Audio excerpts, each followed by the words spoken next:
fans from all around the globe. I am your host, Jeff Dawson, East Coast Sports Investors, and this is your breakfast bankroll for Sunday, January 2nd, 2002. And boy, oh boy, it is week 17 in the NFL. How time has flied. New day, new week, new year, new beginning. We're 2 days in for the ECSI VIPs. Started off the new year 3-0. Had some great love in the pucks. Don't often have 5-goal periods, and we had not one but two yesterday. As our Hurricanes come storming back and cover the puck line for plus 128.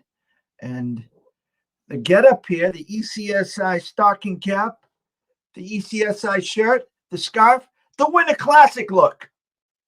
As we rolled out the Blues plus 105, who put up a 5 spot in the second and held on and won 6-4 in what is considered the third coldest game ever to be played in national sports, the way I understood it. Puck dropped -5 below. It ended up around -9 or 10 when that game got over. And our bowl game that we did release to the VIPs, Okie State, another comeback down 28-7, dead and buried, scored late before the half. Notre Dame was happy with a 14-point lead to end the half, and then Okie State gets the ball, comes right down, and the rest is history. If you watch those bowl games yesterday, wow. Hats off to Ohio State, down 24 players and absolutely getting crushed. And epic finish, take a 7-point lead, and here comes Utah, says, not so fast. And Ohio State with a walk-off field goal. But enough from me. Let's go to our co-host. From the Palm Tree State himself, I know he's not wearing stocking caps. He's not wearing scarves. He's probably, palm trees, cabana, pools, all that good stuff, Magnum PI stuff, The man with a plan, the one and only Mr. Scott E. Webb.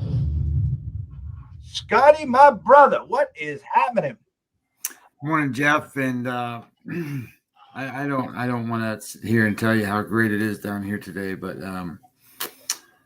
it's going to be 80. So, I don't know what to tell you. I mean, I'm in shorts and t-shirt running around, we got a heated pool. So, if it gets, to a point where I want to get in the water, I can do that too. Cause it's not so bad living the life down here sometimes. Well, I get dreams of grandeur, as my dad used to say. So, in my mind, I already got my new home in Arizona, the gated community in Scottsdale, all around the golf courses, maybe a weekend little place for us in Vegas when we got to scoot out there, and pushing for that place in Florida. We're not sure Tampa, Orlando. I don't want to be in Orlando, of course, because I don't need that. But, somewhere close to a handful of the spring training games would be nice. But that's for another day. Good day overall. Obviously, we talked yesterday about the bowl games, and I wanted to give you an opportunity to go over yesterday what you saw versus, the outcomes and what your numbers and everything else said. Well, yesterday, my results were 2 wins, 1 loss, 1 tie. So that's not so bad. The day before was 2 wins, 1 loss. So, I mean, it's 4, 2, and 1. So I'll take 2 and 1 every day, all the time, right to the bank and make some money. So, well, I will cut you off. And when we were here and talking, Iowa was +3 in a hook, by the way. So the hook people that were watching and listening, that technically, I think you, if my memory serves me correct, you had 3, correct? Yeah, I mean, I feel like I have to, when I give out these plays, tell them what I bet. And if it goes where somebody can get a better number, well, that's great. And I pushed on the game. I know 3.5 was available out there after we went. So hopefully some people got on that one. If they did that, then I was 3 and 1 yesterday and 2 and 1 the day before, and people making some good money. But not totally out of that Ohio State game. I mean, with 2 minutes to go in the game, they're up 7. So, I mean, I get it. They win by 3, but it is what it is. And I just remember talking to you about the kid that played wide receiver for Ohio State that I can't pronounce his damn name. Smith and Jigba, whatever. And then he goes out there and they target him. I don't know if you saw the numbers, but they targeted him 16 times. He made 15 catches. He had 350 plus yards and 3 touchdowns. It's a bowl record of any kind of bowl record. It goes back way back. I don't know if you remember this one, Monday night game, Flipper Anderson, who got had that big one day. No, but again, I talked earlier, mid-season to late season, about coaching, about do you have the locker room? Does the team believe in you? And again, I want to take hats off to Ohio State. I talked about Debo and Clemson. They lose 2 games early. Their season's done. He was able to, I think they finished winning 6 in a row. They won their bowl game and they won 10 games. And I think he said they had now won 10 games, 10, 11 years, how many ever years in a row it is. But again, he set the new record there for Clemson. And the point of the matter is Ohio State, who dreams of Final Fours, who got spanked by Michigan, and then, the Rose Bowl is nothing to snub your nose at, but the Rose Bowl ain't what it used to be, meaning there's the Final 4 games and there's a championship game. Oh, and by the way, you get the runner-up prize and you get the Rose Bowl. But the fact is, he had 24 guys out, and it was just next man up. And I saw our buddy Craig talk about it. How many of these wide receivers at Ohio State, will be starting again in the NFL? And Olave didn't play. Someone else didn't play. It was just next man up. And OMG. Yeah, it was an interesting game. The Ohio State gives up a kickoff return for a touchdown, and they gave up a 62-yard scramble run from the quarterback for a touchdown. Ohio State, I guess the best way I can describe Ohio State is if they had a defense that was normal to an Ohio State defense, this is a goddamn really good football team. Because they can play offense as good or better and probably better than anybody. But their defense just let them down. And it is what it is. But it's not that they're not a good football team. They're just young. They have great football talent. They're just young kids. I mean, they're 18, 19-year-olds instead of 20, 22-year-olds playing. So look out for this team as they keep getting older and more experienced. And that damn quarterback, holy shit.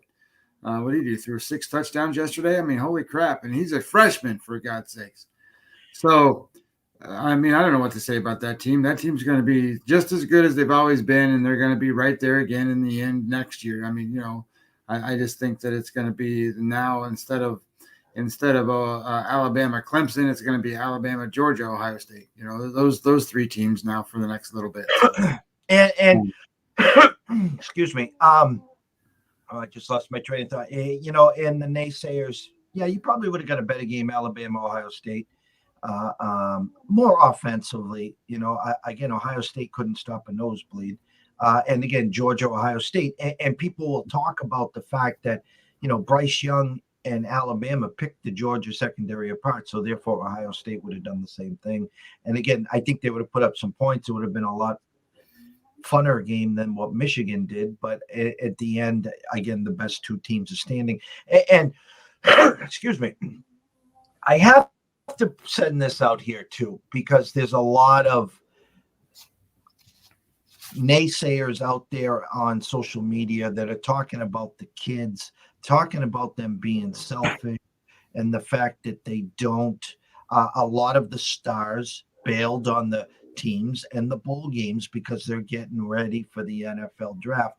And how could they do that? Yada, yada, yada. And then you look at what happens to Matt Corral and the Ole Miss quarterback who hurt his foot on crutches, carted off. And, again, millions of dollars we're ahead of him, and I think, and God willing, hope will still be there. Hopefully, it's not a severe injury where again, he gets pushed back to the, back in the end of the first round or even the second round. I know I'm not saying he was the first pick. This is not a top-heavy quarterback draft like last year, where there's going to be 5 quarterbacks drafted in the first round. They're going to move him up. They're going to push him up. Don't get me wrong. And he was one of the names that was up there. But, again, another example why some of the stars, just sat and says, hey, I'm getting ready for the NFL draft, Scott. I don't mind that as much as what everybody thinks they do.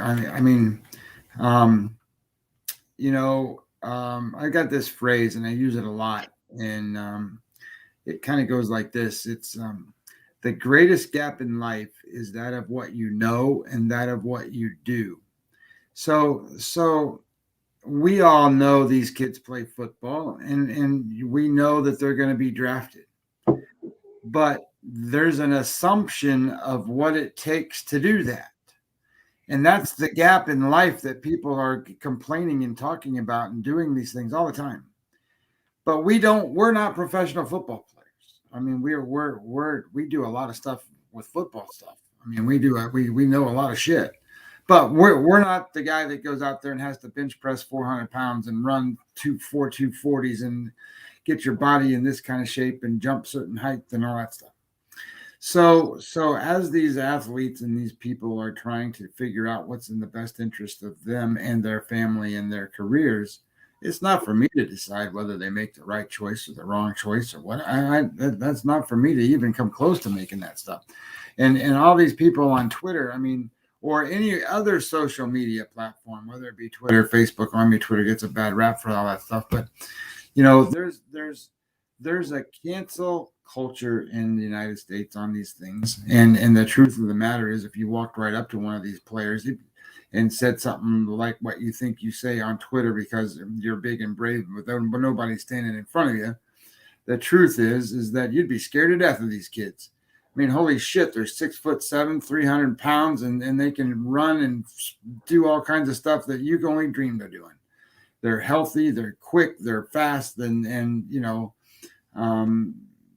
I just think that people are in a spot where they can say what they want with no repercussion, and that's what they do. And it's a judgment society. So we have to sit here and look at these games and all this stuff. And if you're a good handicapper and you're a good investor on sports wagering, the truth is you don't make judgments. You analyze the situation and based everything off of innuendo, what you think is going to happen, and you do things based off factual information. You could give a shit about whether this guy's dating this girl or this or that or whatever. Who cares? What we're trying to do is predict an outcome of a game and then bet on it and make some money. So everybody thinks handicapping is about making judgments, but it's not. It's about interpreting information. And if you interpret it correctly, there is some assumption that has to be made. But the more factual stuff that you have, the less assumptions you have to make. And that's what this boils down to. 100%. And I'll close with this is the fact of the matter is, again, the Ohio State wide receiver, they'll never be able to take that record away from him. And every one of these NFL coaches and GMs, when this name gets brought up, is just going to go to that tape and they're going to, okay. And then, the downside again, Matt Corral, a Jalen Smith from Notre Dame, another one whose NFL career was cut short because of a bowl game. And it's just shit luck. I'll bring up a running back that was considered to be elite, someone that was going to just tear up the NFL. I'm not comparing him to Barry Sanders, but he has to be cursed, jinxed, the worst luck I've ever seen in my life. And that's Saquon Barkley.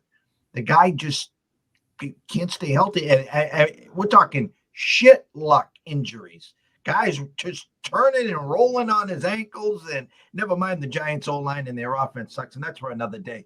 All right, let's get to the window. Let's get these guys some information that might help them cash some tickets today. Let me see here where we want to go here. Where we want to go. I'm going to bring them to Dawn Best today because I'm going to dig into some deeper numbers on my other screen on Wager Talk, and that'll allow me to flip back and forth a lot easier. And if this gets to be a pain, then I will get off of it. I want to go over a quick handful of games to set everyone up. It's full of landmines. It's week 17. It's COVID. Who's in, who's out, who's playing for anything. And there are just some numbers here that are just outrageous. If you guys decide to invest or wager on any of these games that are at some of these crazy numbers, then God bless you. I mean, my thought process never changes the same. You know, we're on a nice run here at ECSI. We're playing our action parlay. I'm going to try to sift through this madness, try to pop one for 5, 6, 7 units and call it a day. Looking at the board, some numbers that have moved, and there's reasons why. Indianapolis is now up to 8. Why? Because Carson Wentz expected to play. The Bears have gone from 4 to 6.5. Andy Dalton scheduled to start. Tampa Bay is now up to 14. We know Tom's success in New York. Buffalo up to 14.5. I've talked about this. Dome team traveling east in January. Good luck there. We'll get into this one because this one is kind of curious. Dallas now up to 6.5. Again, we remember what we saw last. Yes, both teams are going in opposite directions, but I mean, you this Arizona team who's lost 3 in a row. We'll talk about that one. New Orleans 6.5. Good luck there. Carolina beat them early. I think it was week 2 this year. Now New Orleans, who, I mean, if you're watching that game, God bless you. Philly now up to 6. A Washington offense that is struggling, a Philly team that's rolling, and I know you'll have some good information on that one for us. KC now down to 3.5. I watched this yesterday go from 5 to 4 to actually 5 to 4.5 to 4 now to 3.5. Talked to some colleagues here. Burrow at home as a dog is undefeated this year. Just an FYI there. Tennessee now down to a flat 3. Miami winners of 6 or 7 in a row win and then face the Pats next week. So that will be a big one there. Chargers are now up to 7.5 and 8. Again, a Denver team where no Teddy Bridgewater lock in there. A Charger team looking to bounce back and potentially, you know, try to strengthen themselves and get back into the playoff race. San Fran, 13.5, opened at 15. Trey Lance will be quarterbacking there. Seattle at 8.5 versus a Lion team without Goff. Rams from 2.5 to 6.5. Huntley, no Lamar Jackson there. And then Minnesota, Green Bay, 6.5 now to 13. Marion, the starting quarterback, and that's not Marion Cunningham from Happy Days either. So there's your preview, Scott. Take it away. Well, these games are, I dropped my cue sheet here. These games are tough sledding these days. And we keep saying that, but we keep hitting them. But you got to be real careful on some of this stuff. And one of the games that I'm not playing, but this I'm playing it, but I'm playing it differently. This Las Vegas Indianapolis game and all this money coming in on the Colts. That's a lot, right? I mean, you're going from what was that game? Was that 8 or 8.5, and that now it's up to 9? Is that what it was? Let me get up there, Scotty. Where are we? Let me adjust the eyes here. It's saying it's open at 8.5. The actual opening number I did see was around 6.5. And the problem there was the uncertainty of Wentz. And as the week progressed and this weekend, he got cleared. And he still hasn't officially been activated as to say he is starting. When I got on into the studio, I hadn't seen Shefty. But all reports are, yes, Wentz is playing. Yeah, that's the stuff that I saw too. He was going to play in that game, but I think you got to be real careful with the Raiders. Waller hasn't been playing, and he hasn't played for the last month or whatever. But they still been going out there and playing these games and shit. They won a game they shouldn't have won last week, and beating these teams that, that they're just. I mean, they're right there in the playoff picture. They're tiebreaker wise not very good. So the Raiders aren't in the greatest of spots, even if they to win this game. Scotty, I heard yesterday, don't confirm this. If the Raiders win out, they're in. I am not saying, please don't take me to the woodshed on that one, but I heard that last night. I don't have the scenarios in front of me. I don't know if it was win both two and someone else had to lose, but that's what I heard last night. Yeah, I look at these things and kind of watch. That's one of the first things that I do after I put my numbers together is I go back and I kind of look at what is the standings and where are they and what are the implications of whether this team wins, that team loses, and all that stuff. But what I'm running into here with this particular one, and I've got them sitting here in front of me in the AFC. They're not even listed on the sheet, so it tells me that they are in a spot where if they are going to win these games, great, and then maybe that puts them in a better tiebreaker spot for other stuff. But I don't think that they're going to be in a spot where I mean the Raiders are 8-7, the Chargers are 8-7, I think the Ravens are 8-7, the Dolphins are 8-7. I think the Raiders are listed basically behind all those teams in regards to the tiebreaker and stuff. Now, that doesn't mean if they don't win the games outright that they won't win. I mean, and get in. So it's an important game for the Raiders, and the Raiders are a team that's kind of weird. At the beginning of the season, they won all those games and they beat teams, and they looked like a really good team, like they were going to make hay. And then John Gruden got whatever and caught up in emails from 10 years ago and whatever the hell else that was going on over there. And I don't know, defensive backs or wide receivers or having a car accident and killing people. And I mean, it's just been a terrible disaster for that team. So what I wanted to say though is that I did this thing where I went back over the last 8 games, and I do a lot of the stuff that I do on EPA numbers and success rates and things like that off of the last 8 games. And I put this little quiz out on Twitter. Nobody answered, so I guess they don't know. So here's the answers to some of these questions. The number one offensive team in scoring over the last 8 games is the Indianapolis Colts. They have scored an average of 31.4 points per game in the last 8 games that they played. And the Las Vegas Raiders are 29th on defense at allowing 27.63 points per game.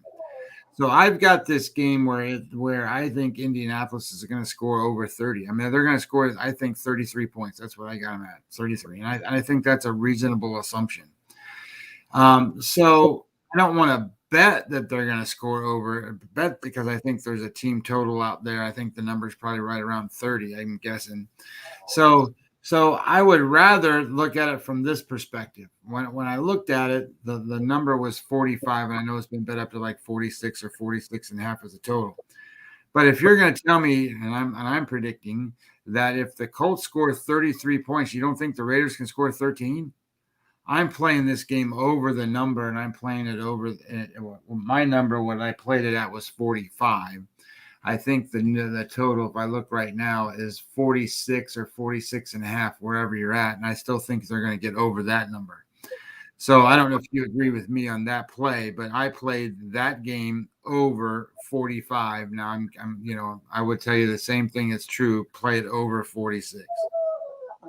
I get 65% of the bets, 75% of the money over right now. An opening of 48, now down to 46.5. So my eyes see reverse line movement on the under. I got flat 46 at our friends at South Point and at Caesars as well. I like where your head is there.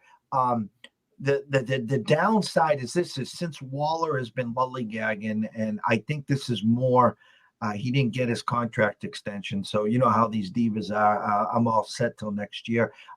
And after the Renfro blow up in Kansas City, they're saying now to the Raiders, okay, well, Renfro's not going to beat us. So you're going to have to find Moreau, Zay Jones, or however you're going to do it. So you talked about the Raiders get to that magical number of 17, and I have a real hard decision in two of my fantasy championships, high stake fantasy championships today. Do we play Renfro in our flex and take his guaranteed 12, 13 points that he gets, or do I take a swing with a Sony Michel or a Rojo as the third back there? So I like overs, especially in dome and controlled climates. I mean, we're not out in Buffalo in a blizzard or anything. So I see where your eyes and your head are. I like it. Now the other, so I think that one of the things I'm just cautioning out there is in the NFL, when you get to 10 points, you really gotta, I mean, I know that these big double-digit spreads have won the last couple of weeks, but they don't usually do that in the NFL. And a big slam dunk's coming. You can't sit there and go, I got to cover 14 points and then go out there and actually cover it. That doesn't happen that often. And the variance of performance between team to team is more consistent. So you got to be careful. And we're with Indianapolis getting to 9, right? You said 9.5. Is that what the number got to?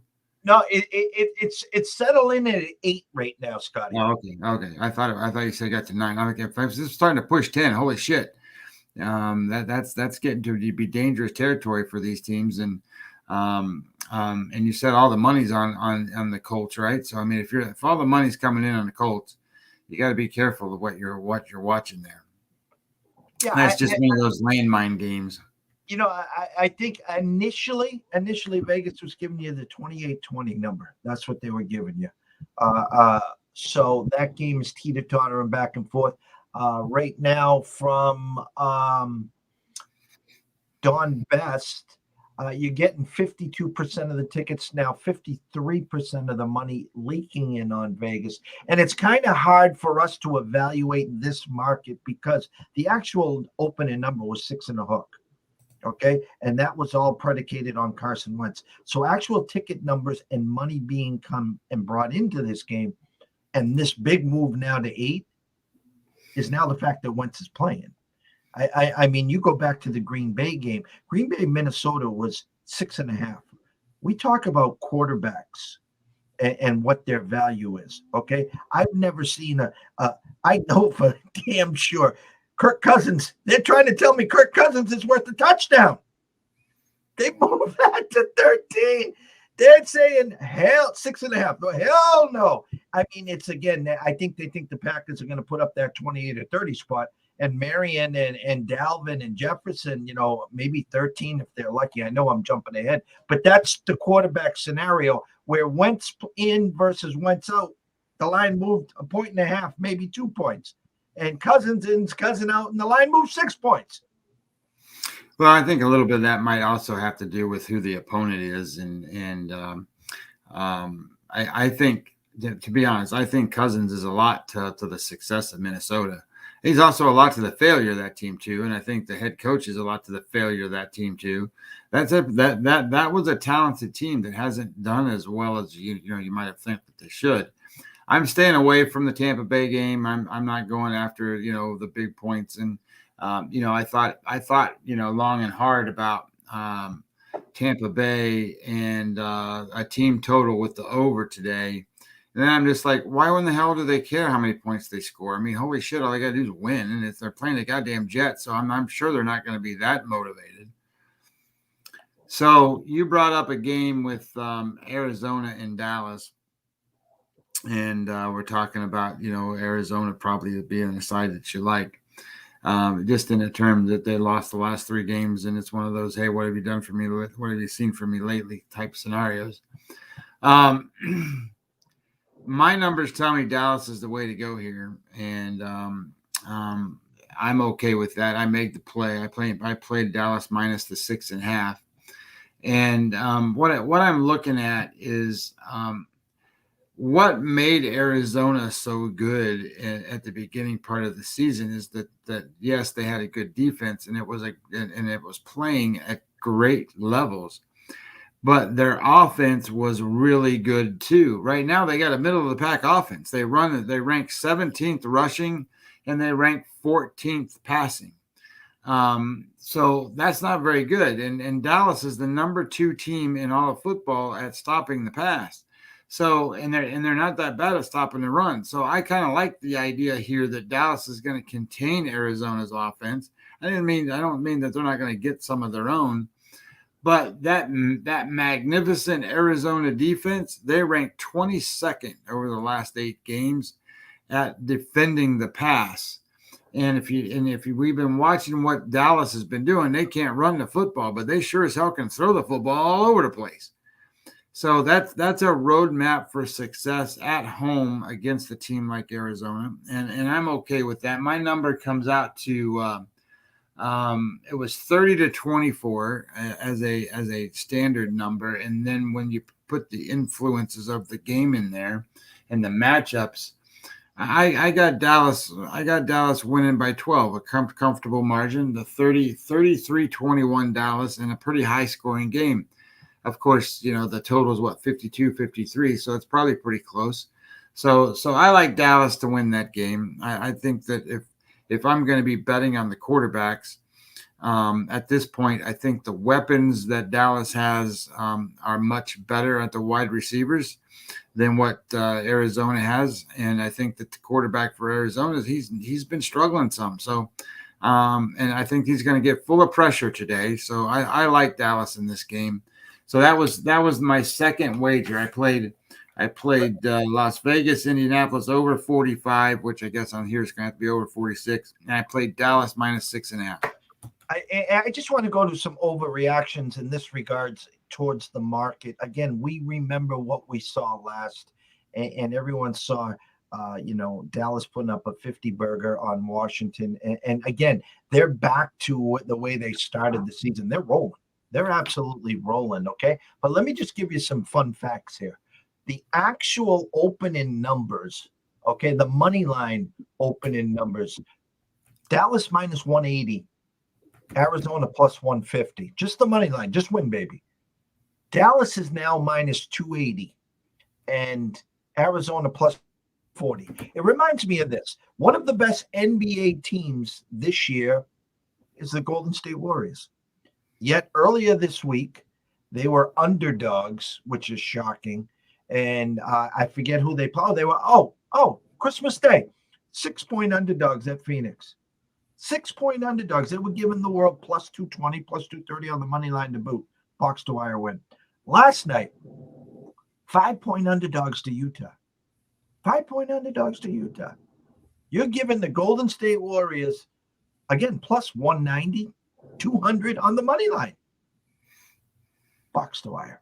So my point here is this is 2 teams going in opposite directions. No doubt about it. Dallas is flying. Arizona, no Hopkins. Connor might not play. Yada, yada. My point is, I don't want to say they're a live dog because they're more than a live dog, but they can also get their ass handed to them too because this team is folded. Now, you look at their last couple of losses, they were to good teams, okay? So again, when you talk about a Miami Dolphin team that's won 6-7 in a row, they've played no one. 0 zip. No one. But they've won that many games in a row. This Arizona team, even though they've lost 3 in a row, they've lost to some quality opponents. So I guess strictly from what I'm trying to say here is this is, for value standpoint, you got it at 6.5 right now. I always talk about this. Buy the hook, get it to 7. Okay. 7 is a push. Okay. Then I look, you can sprinkle some beer and pizza money on them plus 240. And you're a numbers guy. Look at the team total here. Okay. So I got a team total of 22.5. 22.5. So if Arizona gets to 23, 24, or 27, they come back. Last year, I think Kyler put up a 50 burger against them, if I'm not mistaken. He's coming back home to where he lives. He's coming to Jerry's world. So again, do they get blown out? Probably. But my point is here, can they get to 23 points? I know Dallas's defense is playing great. Diggs has got a bazillion, picks. But again, I'm just playing devil's advocate here, Scotty. That's all. Hey, that's what this is about. I mean, this is how things work. I see things a certain way, and my numbers lead me certain ways. I do apply handicapping practices just because I'm old and have been doing this a long time. And then you look at it from a level of what does the lines mean and moving the numbers around and where the money is and the action is. And we're not always going to see things the same way, and that's okay. It's just a per matter of perspective, and we're not trying to lead anybody astray. But that's why we're doing this in a transparent manner. So I don't got no issues with anything we're doing. But I made the play already, so the hell with you, Jeff. I hope I win. So anyway, that all that being said, I'm on those two games, and I only got two other games that I bet. But you wanted me to talk about like the Eagles, right? The Eagles and the Redskins. I'm Redskins. I'm sorry, the football team. I'm hesitant on this game. I love Philadelphia in this game. Don't get me wrong. I think Philadelphia rolls this game. I've got them absolutely winning this. I got them winning by 16, Jeff. I mean, I got them winning by 16 points. Now, having said that, and you would sit here and go, well, Scott, you got them winning by 16 points, and the lines was what was it? Open at 4 or 3 or something, and now it's up to 6. And I'm like, well, that's why I'm not betting it. I'm not betting it because everybody and their brothers betting on the Eagles. The Eagles were a secret 2 weeks ago, and now they're out of the bag. So when the secret's out of the bag, you stay off the damn Eagles. So I'm not playing the Eagles because something will happen and something will be where it is. This is a divisional rivalry game where the teams know each other. They prepared for each other. I mean, they know that there ain't nothing to be surprised between these two teams. They play twice every single season. So I kind of like the idea here that I should be going, I'm staying off the game. So I did look at, though, whether I should just go, okay, well, if I don't want to cover the spread, what about if I just cover a team total with Philadelphia? I mean, that shouldn't be too bad. But I just there's something weird about this game. I think that everybody's in love with the Eagles now, and I don't blame them. They're playing very well. They're playing good football. Over the last 8 games, the Philadelphia Eagles are the number 2 scoring offense in all of football, and they are the number 4 scoring defense. They only allow 16.6 points a game. And they're going to be playing a team that they should be able to handle pretty easily. So all of that makes sense. Everything is lining up to go lay the house and mortgage on the Eagles. So that means I need to go live in the garage and just be happy and watch this game and go, oh, shit, I missed out on that opportunity. I just got an alert. I'm trying to – internet's playing games with us today. I apologize to everyone watching and listening. I just got an alert from Don Best on someone out on the Patriots Jacksonville game, and it won't let me scroll down here.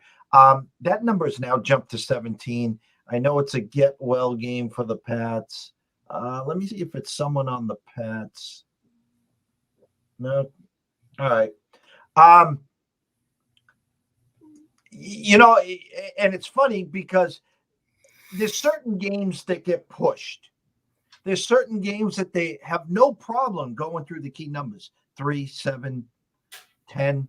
And this is the one again. 51% of the bet, 61% of the money is on Philly. The computer model has this game at 43.5 and 3. Okay. It opened at 3.5. It's all the way to 6.5, and it's staying at a flat 6 right now. Okay. So you're smart. I'm smart. Everyone here listening and watching is smart. Okay. If you ever been to Vegas, you walk into a sports book and there is the parlay cards. There is the teaser cards. And what they are there for is hey, if you don't have a ton of money here, play some of these teasers, some parlay cards, and here's a few drink tickets. Enjoy the afternoon and let's have some action. Let's have some fun. There is not one person that's going to walk to that window with a teaser card that's not going to have Philly just to win. Take the 6, take it down. Okay? There's not one person that's going to walk to that window and have Philly money line. Just win, baby. Okay? That line is stuck at 6 all across the world right now. Not 6.5, not 5.5, flat 6. So I'm not saying the Eagles don't win and don't win big. Don't get me wrong. Okay? This is not Joe Theismann and the Hogs here. Okay? Darrell Green is not playing cornerback. Okay? I'm just telling you, buyer beware here. That's all I'm saying. Yeah, that's what I think. I think you just have to be careful. I mean, everything that I've got says go, do whatever you can and put as much money as you can on the Eagles. And I didn't do it. So, and there's reasons for that. So, that was my thoughts on that game. And then that Chiefs-Bengals game is kind of a difficult one here too. It's odd to me that my numbers that pregame are showing that 59% of the money is coming in on the Chiefs, yet the money line, the numbers coming down. I don't know if it's showing that way for you, but that tends for me to think that there's heavier money. There's certain people are playing the Bengals here today, and that means something's a little weird because the Kansas City Chiefs are the number 1 defense in football in the last 8 games. They're only allowing 12.8 points a game. I mean, they are. I mean, holy shit, the Kansas City Chiefs, for God's sakes. And that's amazing. And they're the number 4 scoring team. So they score 29 points a game. So they scored almost 30 points a game, and they give up less than 2 touchdowns. How are they going to beat the damn Bengals? Well, maybe it's this time that the Chiefs aren't motivated today, or maybe it is what it is, or maybe this game means way so much more to Cincinnati because Cincinnati's in first place. But if they lose, they're not in first place, and then they got to figure out where they are in the playoff hunt and all that stuff. So this is a big game for Cincinnati. So that motivational thing is going to kick in here. And you mentioned something about Burrow being undefeated at home. That stuff matters in the NFL a little bit, and those trends matter a little bit. And I sit here and think to myself that this is one of those games that if I can't play Kansas City in this game, I'm not going to play them at all. I'm certainly not going to bet the Bengals because I don't think the Bengals are better. Does that mean they're in a better spot? Maybe they are. And maybe that's the reason why that the Chiefs are in a spot where they're taking on the money, but the line's still dropping. And, maybe the sports book want as much money as they can get on the Chiefs because they think that the Bengals are going to cover. So that's kind of my opinion here is that this is a trap, and I want to stay away from it. Good eyes. Computer model 4 and 47. An opening number of 4.5. It's down to 3.5 at. Let me see here. At Westgate, you can get 3.5. At Circa, you can get 3.5. At the Mirage, you can get 3.5. Flat 4s at South Point, William Hill, Caesars, and the Win. And you're right. 56% of the bets, 60% of the money, all on the Chiefs. And it was funny because early in the year, middle of the year, they were just collected money and they were getting their ass handed to them. As soon as the Steelers made that trade, the defense has been carrying this team for 2 months. It's not the offense, it's the defense. And yet this did open at 4.5. It's down to 3.5.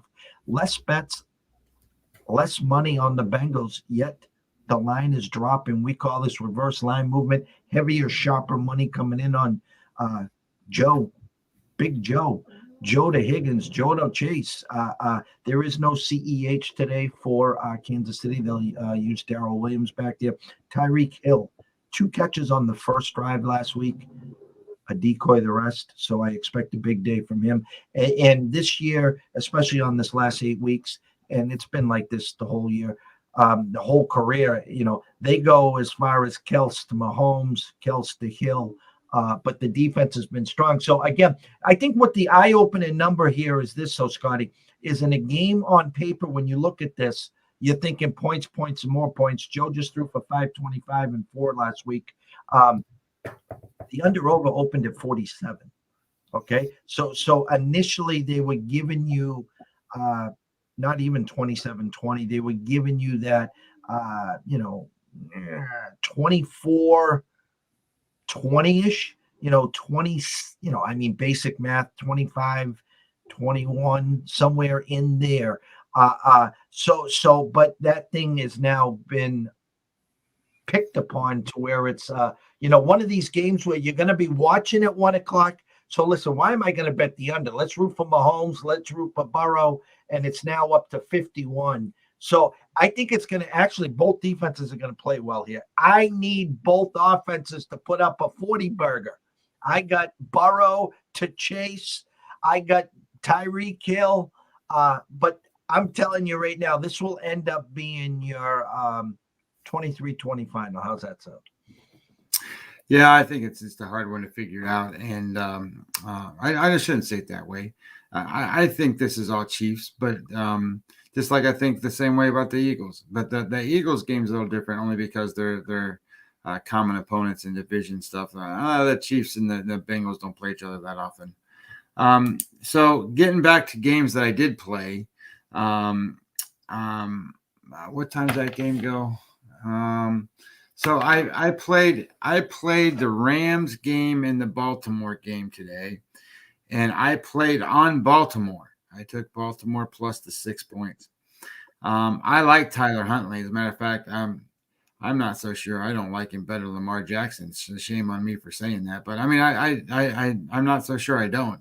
I think he's a better passer, and when you watch him run, he's bigger. So I mean, he didn't play last week because he was hurt. He didn't play. He played because he was COVID.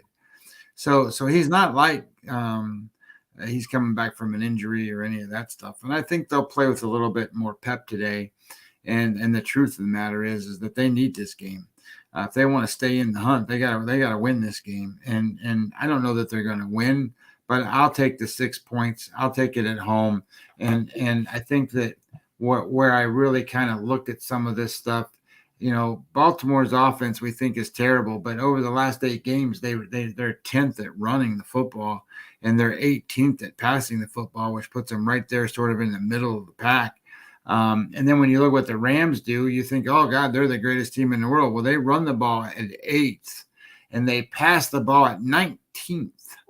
So when you start to consider that they got all these weapons and all these different things over there, and, Baltimore's got the bad defense and they've got this, that, and the other thing and all that stuff that goes with it, it's not super terrible matchup. Yes, I think that they're going to get their passing yards, but I think that what will end up happening is I think this game will end up right around that number, and I'm going to take Baltimore at home with the team that's going to be used to the weather conditions. It's going to be cold. The Rams aren't going to want to play in their cold. And I don't know. I think this is the right spot and a bad spot for the Rams. I like where your eyes are there. Again, west to east, a Rams team that is just, again, in fuego. Again, you're talking about now number 1 seeds, a game back. A secondary from Baltimore that is just pathetic right now. Their key to success is putting pressure on quarterbacks. They're going to have to get in Stafford's face. Hey, guys, you might want to double Cooper Kupp here. Let OBJ maybe try to beat you. You can pencil in Cooper Kupp for 9 for 138, and does he get 1 or 2 touchdowns? This could be OBJ coming back to the house of Baltimore to haunt them. But I love Baltimore here as well. I think Huntley's going to put up, here's a Baltimore team, 8-7. They're not out, but again, I take the desperate team over the team that's playing for seeding any day of the week. So I love where you are right there as well, Scotty. And then the last game that I played, and I played the Chargers today. I got them at -7.5. I think 7.5 still out there. I think it's going to go to 8, 8.5, 9. I want to pull up my sheet here. The reason I did this, and there's some stuff going on. Bridgewater's not going to play today, and there are, I don't know, I think there's 14 Chargers on the or 14 Broncos on the COVID list today, and if you think about who they are, one of them is the wide receiver Jerry Jeudy, and then you start looking at, all right, they got an outside linebacker, inside linebacker, defensive lineman, linebacker, defensive back, linebacker, and nose tackle and safety. Hey, do you have? But can you answer this? Is Tim Patrick playing or not playing? He's not. He's not showing up on the COVID list. No, I don't. Oh no, wait, he is. He's on the COVID list. He's still on the COVID list. That's what he's showing. He was on it last week. I mean, Tim, come on. Don't take the rest of the year off. I mean, you have a few sniffles. He is showing that he is on the COVID list. So, so I look at this game and I go, they're minus their starting quarterback and they're all defenses sitting on the damn bench. So I'm going to take a good offense and then go and say, okay, they're going to win by 10, and I'm happy with that. So I like the Chargers in this game just because I think Denver's going to go out there and fight one arm behind their back. They're going to have a backup quarterback, and they're going to struggle with stopping the Chargers. And those were the plays that I made. It's a board that is, again, extensive. We're back to old school football, meaning there was no Saturday games. There was no Thursday games. So people like myself now with DirecTV will probably have a couple of these 1 o'clock games. You know, I only can fit 8 games on at once. We haven't broken down the boxes, so 1 o'clock's always fine, but there'll probably be a few of them. Let me see. 1 o'clock. 1, 2, 3, 4. 5, 6, 7, 8. There's a lot of them at 1 o'clock today. There's 9. So I might have, if they leave the corner box for a game, I'll be sitting 1. So let me play the game here. Which game will they not show? Good question. I'm going to go out on a limb and say Atlanta Buffalo. How's that sound? I don't think they'll show that one. Maybe Giants and the Bears. I don't know. We'll see there.